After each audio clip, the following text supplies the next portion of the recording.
Bismillahir Rahmanir Rahim. I'm Zafar Bangash. Welcome to another episode of Ramadan Journey. And in this journey, my guest is Imam Muhammad Al-Asi, who is helping us to understand the various concepts of the Noble Quran and some of the features and some of the guidelines that we as Muslims need to imbibe in our lives in order to lead a wholesome Islamic life which would be pleasing to Allah subhanahu wa ta'ala.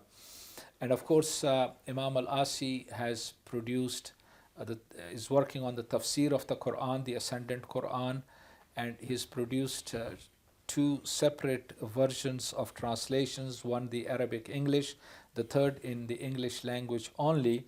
And incidentally, there's a third English translation which is even more simplified for the youth, for the youngsters who may not, of course, be familiar with some of the words in the English language because they are still growing up. And so that third project is also underway, and we appeal to our viewers to help us to continue with that work, provide us the resources so that we can, inshallah, continue on that very, very important journey towards getting the message of the Quran to non-Muslims, as well as the third project to the Muslim youth, so that they can imbibe these values in their lives as well.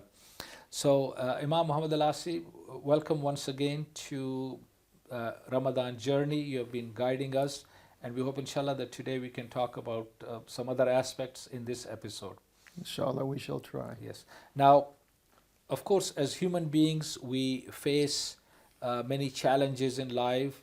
You know, most people, they may face difficulties, whether it's in their personal lives, their family life, or on the larger scale of wars and destruction, etc.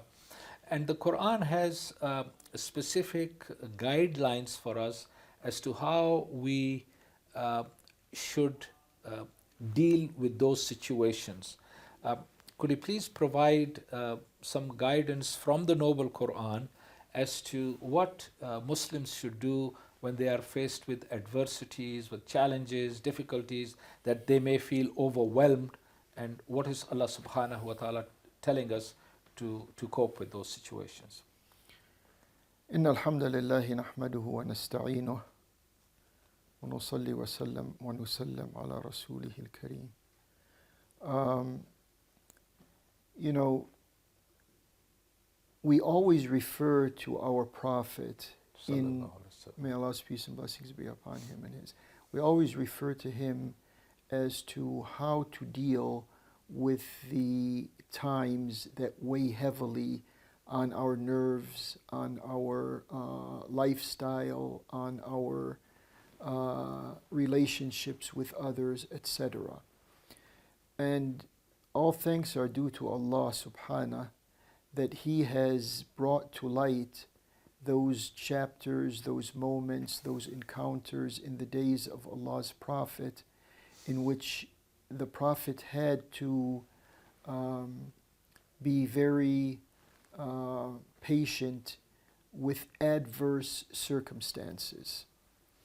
And I want to, when I use the word patience, which is a rough translation of the word sabr, when I use that word, it doesn't mean that Muslims have to be patient with tyranny. They have to be patient with overcoming tyranny. It doesn't mean Muslims have to be patient with injustice. They have to be patient with overcoming injustice. So this is a very important demarcation line, because some people think, oh, you're using the word patient. Okay, so I can be patient with the circumstances around me, and they surrender to the status quo. But that is not what it means to be patient. What it means to be patient is we are on Allah's direct path, as-sirat al-mustaqim, and we do His will. We are here to do Allah's will in our own capacity on this sirat al-mustaqim, and we know from our encounter with the facts of life around us There's going to be opposition, and there's going to be those who are going to put themselves in conflict with us. So as long as we are doing Allah's will, and as long as those who don't like Allah's will are going to show that they're going to flex their muscles against us and take certain measures against us, our patience is required to counter effect whatever is done against us. So in this area and in this range of things, that's where patience is to be located. So as we said, the Prophet, may Allah's peace and blessings be upon him, he went through many things in life because he was standing for truth and justice. And one of the things that we recall from his history is he and his followers, which were not many at the time, they were still in Mecca, they were subjected to something like excommunication. And they had to live in an isolated area there at the outskirts of Mecca, and they had to endure the hardship that they had to go through with patience. You see, they are patient because they want to change the status quo. They are not patient because they want to sort of compromise fit with the oppression. Exactly. So the pressure was so unbearable against them that it is reported some of them, because of hunger, they had to tie their stomachs. They had to, at the time, whatever was available to them, belts or ropes or whatever, and some of them would put a rock between the stomach, or a stone, between the stomach and whatever garment they were wearing. Yeah, so that they don't feel the hunger. Right. And some of them, because of the hunger, they used to chew on leather. Imagine that. Imagine the condition that they were in, but they were patient and they persevered because they were on the right path, in the right direction, and doing the will of Allah. And they had to be patient in this direction and with this determination, to the extent that some of them had to leave Mecca. They went to Al-Habash, they crossed the Arabian Sea from the Arabian Peninsula into Africa to find relief. And the Prophet sent them to a ruler in which he said, لا يظلم الناس عنده, which means this ruler does not subject people that he governs to injustice. So they had to put up with that. The Prophet himself, to seek some type of support, had to leave Mecca to go to Al-Ta'if. And when he went there and they were not accommodating, and when he was leaving they began to pelt him with stones, he was patient with all of that. 13 years of opposition to the Prophet by those who were deniers of Allah's power and authority, and 13 years of all types of harassment and persecution of the Prophet and his followers. What culminated after those 13 years? That cumulative patience culminated in Allah having the Prophet go on a journey to heavenly company.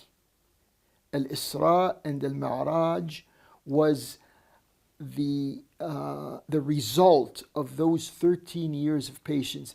Meaning that if you are patient with Allah, He's not going to sideline you, He's not going to dismiss you. He's going to be with you and He's going to come through. And when He comes through, you come through with Him. So patience ends up being a confidence building block in the psychology of Muslims, which the Prophet taught us. And then when the Muslims gained what you may call a power center in Al-Madinah, then they had to they were challenged by the forces around, but now Instead of being an economic and social confrontation, it became a military confrontation. And there's a lot of details in those military confrontations, but still the Muslims were pursuing their path to Allah, and they were patient in that regard, and it ended with ultimate victory. So basically, patience and steadfastness is to persevere on the correct path without compromising with the oppressors, but bearing those difficult times so that you build up your strength until Allah opens the way for you. And it's also without turning the other cheek. Exactly. Well, Imam Al-Asi, thank you very much for clarifying these concepts. It's very important for our viewers to make those distinctions. We are again out of time because time is very short, and these concepts obviously require patience and perseverance from us as well. And so we hope, inshallah, that you would persevere with us on the right path, and so that we can continue on this journey, not only the journey of Ramadan, but also in the translation of the Noble Quran, which, of course, in addition to the English version, Imam Al-Asi is also working on producing a simplified version for Muslim youth who can engage the Noble Quran and understand it better, so that they can continue their journey towards Allah and His pleasure. You've been watching Ramadan Journey. My guest has been Imam Muhammad Al-Asi. Thank you for watching. We look forward to seeing you on another episode of Ramadan Journey. Until then, I'm Zafar Bangash. Assalamu alaikum wa rahmatullahi wa barakatuh.